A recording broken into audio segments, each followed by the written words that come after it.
বাংলাদেশে আগামীতে হিন্দুদের ধর্মীয় উৎসব পালিত হবে, যেখানে সমস্ত মুসলমান সজাগ থাকবে যেন কেউ কোনো অবস্থাতেই তাদের উপরে আক্রমণ করতে না পারে। হিন্দুদেরকে নিয়ে, সংখ্যালঘুদেরকে নিয়ে যারা রাজনীতি করে তারাই তাদের মন্দির আক্রমণ করে, প্রতিমার উপর আক্রমণ করে। আমি হিন্দুদেরকে বলবো, মহা উৎসবে আপনাদের ধর্মীয় অনুষ্ঠান পালন করুন, আরো ভালোমতো পালন করুন। আওয়ামী লীগের আমলে যেরকম পালন করতে না পারছেন, তার চেয়ে আনন্দের সাথে আপনারা আপনার ধর্মীয় অনুষ্ঠান পালন করবেন। যদি প্রয়োজন হয় আমরা আপনাদেরকে ছায়ার মতো রাখবো, আপনাদেরকে আমরা সাহায্য করব, সহযোগিতা করব। কোন অবস্থাতে মুসলমান কোন ধর্মীয় প্রতিষ্ঠানের উপরে, কোন মন্দিরের উপরে আক্রমণ করতে পারে না।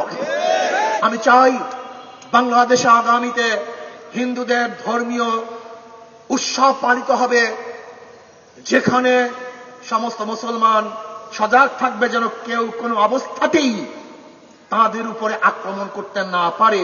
কিন্তু মনে রাখতে হবে, ধর্মীয় অনুষ্ঠান হিন্দুদের, উৎসব কিন্তু সবার না। যাদের ধর্ম, যাদের উৎসব, তাদের উৎসব, তাদেরই আনন্দ, অন্য করে এখানে আনন্দ হতে পারে না। এটা মনে রাখতে হবে। আমরা খলত মলত করি, গড়িয়ে ফেলি, এটা ভুল। আমরা কি বলি, ধর্ম যার যার, উৎসব সবার। এটা ভুল মেসেজ, এটা ভুল থিওরি, এটা ভুল দর্শন। ধর্ম যার যার, উৎসব তার তার। ধর্ম যার যার, উৎসব সবার, এটা ভুল। তাহলে কোরবানির সময় হিন্দুরা কেন উৎসবিত হয় না? তার উৎসব কেন পালন করে না? ঈদের সময় হিন্দুরা আমাদের ঈদগাহে কেন নামাজ পড়ার জন্য আসে না? এটা ভুল মেসেজ।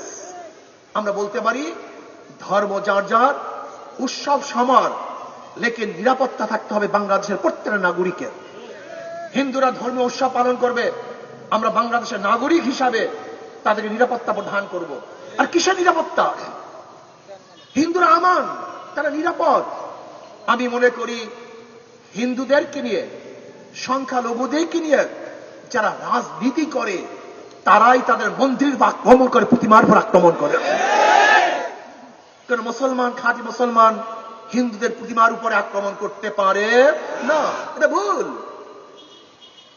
যাই হোক, এরপর 47 আমরা ডিভাইডেড হলাম, পাকিস্তান একটা দেশ পেলাম, ভেবেছিলাম এবার মুক্তি পাবো, শান্তি পাবো।